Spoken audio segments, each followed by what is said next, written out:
Pengepungan Al-Hira dan Al-Anbar. Setelah pertempuran yang melelahkan dan berdarah-darah di Ulais, pasukan Muslim bergerak mendekati kota penting Persia, Al-Hira. Al-Hira merupakan kota strategis di bagian barat daya Persia, sekaligus sebagai ibu kota dari kerajaan Lahmid yang kemudian menjadi provinsi Kekaisaran Sasanid Persia. Kota ini menjadi titik pertemuan dari tiga kebudayaan besar Timur Tengah, yaitu kaum Majusi Persia, Kristen Nestorian, dan Arab Paganis. Al-Hira menjadi tipikal kota klasik Timur Tengah yang makmur dengan perdagangan yang ramai. Dan Khalid bin Walid beserta pasukannya memasuki Al-Hira untuk menyebarkan Islam ke kota tersebut. Tidak terjadi pertempuran terbuka di Hira, pasukan Lahmid bertahan di dalam benteng-benteng mereka. Khalid segera memerintahkan pasukannya mengepung benteng-benteng tersebut. Benteng-benteng tersebut tidak mampu bertahan lama. Para pasukan di dalamnya memilih menyerah kepada pasukan Muslim. Terdapat 5 benteng di Al-Hira dan semuanya jatuh ke tangan pasukan Muslim setelah mengalami pengepungan. Pemimpin Al-Hira, Amr bin Abdul Masih, menemui Khalid bin Walid untuk membicarakan perdamaian. Khalid bin Walid menyetujui perdamaian setelah penduduk Hira bersedia membayar jizyah. Amr bin Abdul Masih kemudian menandatangani dokumen perdamaian sekaligus jaminan keamanan dari Khalid bin Walid. Setelah Al-Hira sepenuhnya dalam kendali, Khalid bin Walid mengarahkan pasukannya ke Al-Anbar.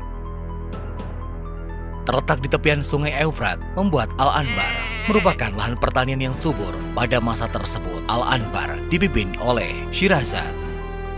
Kota ini dikenal sebagai penghasil biji-biji gandum sehingga disebut sebagai Al-Anbar. Sebagian dari penduduk Al-Anbar adalah orang-orang Arab. Konon, orang-orang Arab banyak yang bermukim di Al-Anbar sejak masa kekuasaan Kaisar Bukhtanasar atau yang juga dikenal sebagai Nebukadnezar.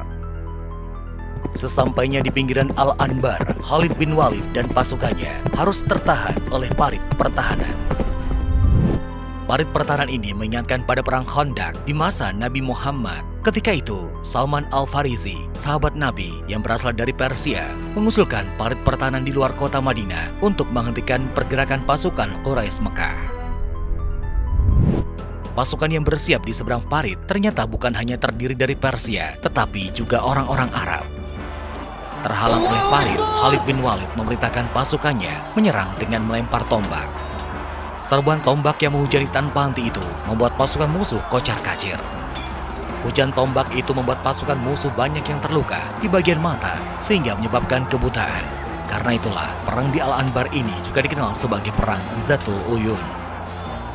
Melihat kondisi pasukannya, Syirazad kemudian mengirimkan surat kepada Khalid bin Walid untuk meminta perdamaian. Mengetahui syarat yang diajukan Khalid bin Walid tidak sanggup dipenuhinya, Syirazad memutuskan meneruskan pertempuran meskipun pasukannya sudah kocar-kacir.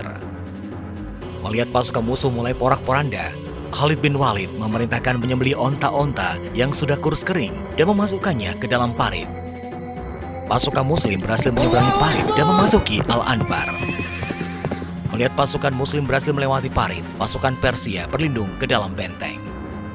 Namun, Syirazad memilih menerima keadaan yang sedang terjadi. Dia memutuskan menyerah kepada Khalid bin Walid dan mematuhi segala syarat yang diajukan.